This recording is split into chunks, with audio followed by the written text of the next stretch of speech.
नमस्कार, आप देख रहे हैं समय साक्ष्य। मैं प्रीति रावत आपके साथ, और आज हमारे बीच बातचीत के लिए मौजूद है एक खास मेहमान, association of self finance Uttarakhand के प्रेसिडेंट मिस्टर सुनील अग्रवाल, जिनसे हम बातचीत करेंगे आज की शिक्षा नीति पर। तो चलिए उनसे कुछ बातचीत हम कर लेते हैं। बहुत बहुत स्वागत है सर आपका समय साक्ष्य। सबसे पहले तो हम यही जानना चाहेंगे, आप काफ़ी वर्षों शिक्षा क्षेत्र से जुड़े हुए हैं, ऐसे में कैसे देखते हैं आप वर्तमान में शिक्षा की स्थिति? देखिए, वर्तमान में शिक्षा की स्थिति को कोरोना काल में बहुत बड़ा नुकसान पहुंचा है।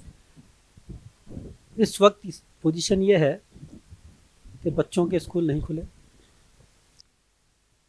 कोरोना ऐसा नहीं है कि कोरोना का नुकसान बच्चों को नहीं हो रहा है, लेकिन एक टेंडेंसी देखने में आती है कि जब हमें मॉल में जाना है तो बच्चा साथ जा सकता है, जब हमें शादी ब्याह में जाना है बच्चा साथ जा सकता है, जब हमें पिकनिक में जाना है बच्चा साथ जा सकता है, लेकिन स्कूल बच्चा नहीं जा सकता। इसका नुकसान जो बच्चे को होने जा रहा है, क्योंकि अभी कोरोना काल में क्या हुआ कि ऑनलाइन शिक्षा स्टार्ट हुई।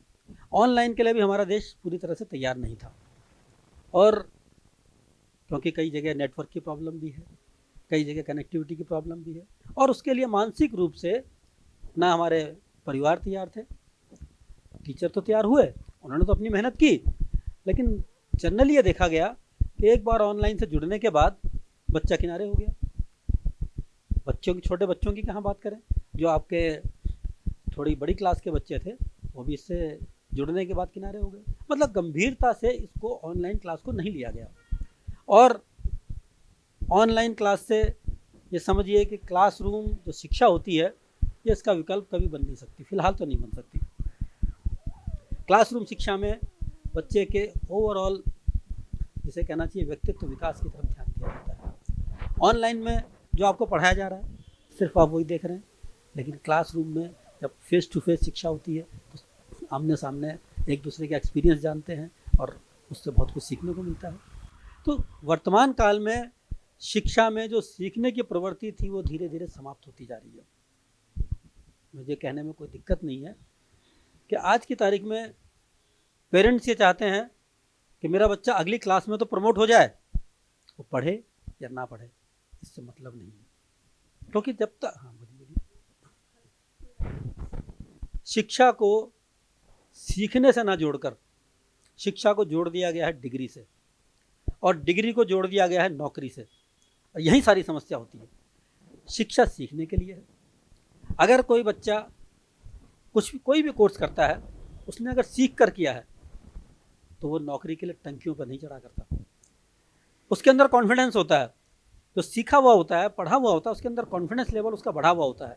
और जिसने बिना पढ़े हुए सिर्फ प्रमोट होकर शिक्षा हासिल की होगी, उसका कॉन्फिडेंस लेवल डाउन होगा, क्योंकि उसने जो शिक्षा ली है वो सिर्फ डिग्री के लिए ली है, और डिग्री सिर्फ नौकरी के लिए ली है।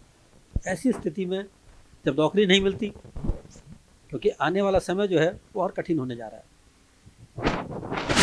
कभी कोरोना काल में ऑनलाइन माध्यम से जो पढ़ाई की जा रही थी, इसमें कहीं ना कहीं जो नुकसान है, लेकिन देखा जाए तो जिस प्रकार का माहौल था उस समय बच्चों को बुलाना जो है कहीं ना कहीं सेफ नहीं माना जा रहा था। ऐसे में अगर ऑनलाइन के माध्यम से नहीं पढ़ाया जाता तो कैसे बच्चों तक शिक्षा पहुंचती?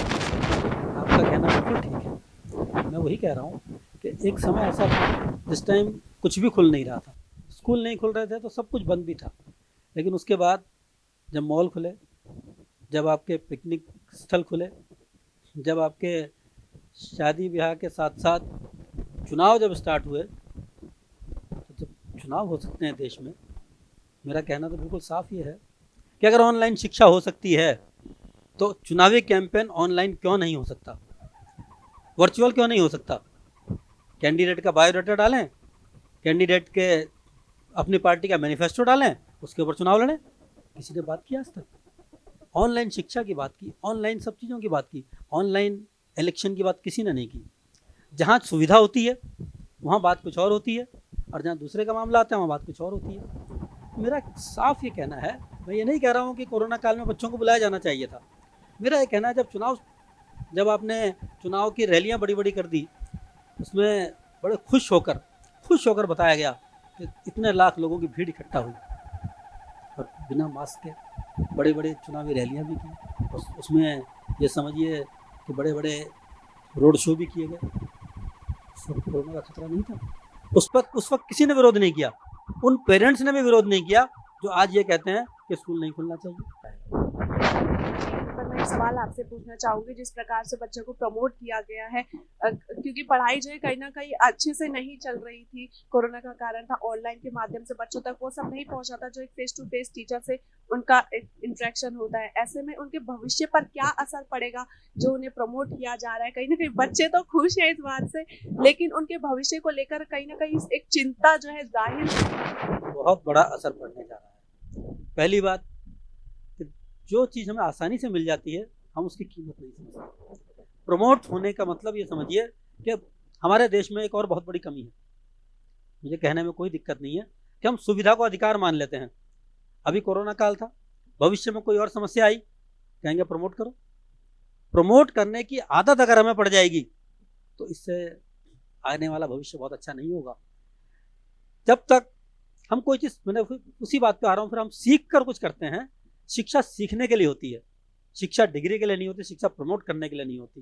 तो सीखा हुआ व्यक्ति होगा, उसको अगर एक काम नहीं मिला तो दूसरा काम करेगा, क्योंकि उसका कॉन्फिडेंस लेवल बढ़ा हुआ होगा, उसने सीखा हुआ होगा। और अगर सीखा हुआ नहीं होगा, उसको अपनी सिर्फ और सिर्फ अपनी डिग्री पर विश्वास होगा, तो ऐसे लोगों को फ्रस्ट्रेशन होता है। जब नौकरी नहीं मिलती तो फ्रस्ट्रेशन आता है, फ्रस्ट्रेशन आता है तो टंकियों पे चढ़ते हैं। इसलिए इसका आने वाले भविष्य में बहुत गंभीर प्रभाव पड़ने जा रहा है। मैं पहले भी इस बात को कहने जा रहा था, फिर रुक गया था। आने वाला समय में समय कठिन होने जा रहा है। इसका कारण है कि जब सब कुछ ऑनलाइन हो रहा है तो नौकरियों के अवसर कम हो जाएंगे। जैसे जैसे ऑनलाइन होगा वैसे वैसे नौकरियों के अवसर कम। ऑनलाइन मीन्स शिक्षा की बात नहीं कर रहा हूँ, आपका ऑनलाइन नौकरियाँ या work from home, online business, उससे नौकरियों के अवसर कम होंगे। एक नई शिक्षा नीति की बात करें तो कई सालों बाद जो है शिक्षा नीति पर बदलाव किए गए थे। अब बच्चों के भविष्य को लेकर, उनकी शिक्षा को लेकर जो बदलाव किए गए थे उनको कैसे देखते हैं आप? ये कितनी कारगर साबित हुई? देखिए, नई शिक्षा नीति की घोषणा को 1 साल हो चुका है और 1 साल के बाद माननीय प्रधानमंत्री जी ने उसकी वर्षगांठ भी बना दी। अभी तक नई शिक्षा नीति ड्राफ्ट में है, इम्प्लीमेंटेशन तो अभी स्टार्ट नहीं हुआ है। कुछ चीज़ें उसमें बहुत अच्छी हैं, लेकिन कोई भी नीति जब इम्प्लीमेंट होती है तब उसके असर मालूम होते हैं कि हमारे यहाँ कितनी वो कारगर होगी। कई चीज़ें उसमें अच्छी हैं, जैसे अपना सब्जेक्ट चुनने की कई, जैसे एक सब्जेक्ट के साथ दूसरा सब्जेक्ट कॉम्बिनेशन पहले नहीं मिलता तो मिल जाएगा। किसी बच्चे ने पढ़ाई बीच में छोड़ दी तो आगे कंटिन्यू कर सकता है। बहुत चीज़ें हैं उसमें, लेकिन कोई भी चीज़ जब इम्प्लीमेंट होती है, नई शिक्षा नीति अभी तक ड्राफ्ट में है, 1 साल हो चुका है, अभी तक इम्प्लीमेंट नहीं हो पाई। सीधा असर ये है कि बस जो है ऊपर ऊपर तक ये बात रखी गई है कि नई शिक्षा नीति लागू की जाएगी, लेकिन जो ज़मीनी हकीकत है वो कुछ और ही बयां कर रही है। अभी तक तो लागू हुई नहीं है। और मैंने बताया ना, जैसे प्रधानमंत्री जी ने, माननीय प्रधानमंत्री जी ने 1 साल की उसकी वर्षगांठ भी बना दी। वर्षगांठ किसकी? ड्राफ्टिंग की। जो ड्राफ्ट में है अभी उसकी वर्षगांठ बन गई। अब नई शिक्षा नीति जब अमल में आएगी, कोई भी नीति जब अमल में आती है तब उसके परिणाम मालूम होते हैं कि वो किस तरह से हमारे बच्चों के लिए और आने वाले भविष्य के लिए, लोगों के लिए कारगर हो सकती है। इसलिए अभी उसके बारे में बहुत ज़्यादा कहना ठीक नहीं होगा। एक बार अमल में आ जाए तभी उसके बारे में ज़्यादा कहना ठीक होगा। शिक्षा में कहीं ना कहीं जो है, या कह दे बहुत ज़्यादा जो है अभिभावकों का भी इसमें जो है रोल रहता है। देखा जाए तो उनके बिना शायद बच्चों के जो एजुकेशन है वह कहीं ना कहीं पीछे रह जाती है। अभिभावकों को क्या आप कहना चाहेंगे कि किस प्रकार से जो है वो अपने बच्चों पर ध्यान दें, क्योंकि जो कोरोना का समय अभी गया है, बाकी ओर से तो नहीं लेकिन अभिभावक अपनी ओर से जो है पूरी कोशिश करें। देखिए क्या है, जैसा मैंने अभी उस बात को फिर दोबारा दोहरा देता हूँ, जो स्टूडेंट में बात है वही पोजीशन अभिभावकों में भी आ चुकी है कि बच्चा प्रमोट हो जाए। सीखने की तरफ कम ध्यान है, प्रमोशन की तरफ ज़्यादा ध्यान है। अभी आपने देखा होगा, एक हम लोगों का समय था, अगर किसी की 2nd डिवीज़न हो जाती थी तो पूरे में हंगामा मच जाता। 2nd डिवीज़न है, आज 100 में से 100 नंबर मिल रहे हैं। कैसे मिल रहे हैं? तो मैथ्स में मिल सकते हैं, साइंस में जो प्रैक्टिकल सब्जेक्ट है उसमें मिल सकते हैं, आपको हिस्ट्री में भी और हिंदी में भी 100 में से 100 नंबर मिल रहे हैं। ये नंबर गेम जो स्टार्ट हुआ है, इससे बहुत बड़ी समस्या स्टार्ट हुई।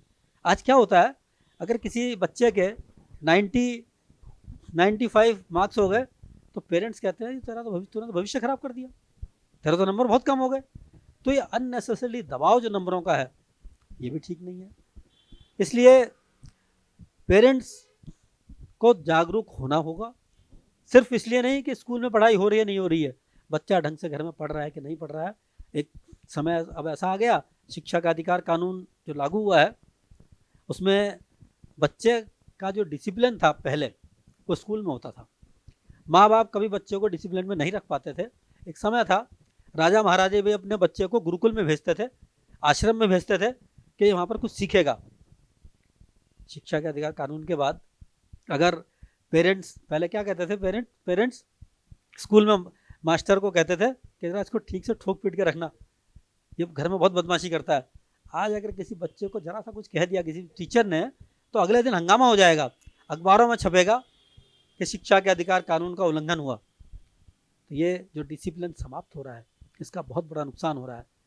कार्यक्रम की अंत की ओर हमें एक आखिरी सवाल मैं आपसे पूछना चाहूँगी। जिस प्रकार से आप कई कॉलेजेस में जाते होंगे, बच्चों से जो है डायरेक्ट इंटरेक्शन आपका होगा, बच्चों को क्या कुछ संदेश देते हैं आपकी आने वाले भविष्य के लिए जो है पढ़ना बहुत ज़रूरी है? जैसा कि आपने कहा कि डिग्री के लिए आजकल सिर्फ कॉलेजेस में एडमिशन है, पढ़ाई के लिए क्या आप उनको संदेश देते हैं? देखिए क्या है कि शिक्षा को सीखने से जोड़ के रखें। शिक्षा का मतलब सीखने से होता है, और जो सीखा हुआ होता है उसके अंदर कॉन्फिडेंस लेवल बढ़ा हुआ होता है। शिक्षा को डिग्री से ना जोड़ें, क्योंकि डिग्री से जोड़ देते हैं और डिग्री को नौकरी से जोड़ देते हैं, वहीं समस्याएं पैदा होती हैं।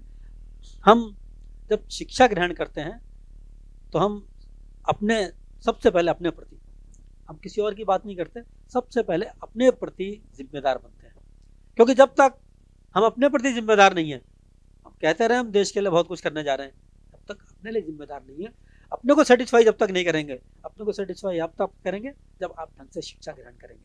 इसलिए शिक्षा को शिक्षा सीखने के साथ जोड़ के चलें, और तभी आपके अंदर कॉन्फिडेंस लेवल भी बढ़ेगा और आपको सेटिस्फेक्शन भी होगा कि मैं एक शिक्षा मैंने ग्रहण की है। और तभी, क्योंकि जब तक हम विचारों से शिक्षा से लेस नहीं होंगे, हम किसी और के लिए क्या कुछ करेंगे। पहले अपने आप को स्ट्रॉन्ग करेंगे। बहुत अच्छा लगा आपसे इतनी बात करके, और बहुत एक बार फिर आपका धन्यवाद समय साक्षी। आपका बहुत बहुत धन्यवाद। और इसी तरह से मेरा मानना यह है कि आप जहाँ भी जब भी इस तरह की बात करें तो कम से कम छात्रों को सीखने की तरफ प्रवृत्त करें, क्योंकि सीखा हुआ व्यक्ति कभी जीवन में बेकार नहीं होता, और अपना किया हुआ कभी जीवन में व्यर्थ नहीं जाता।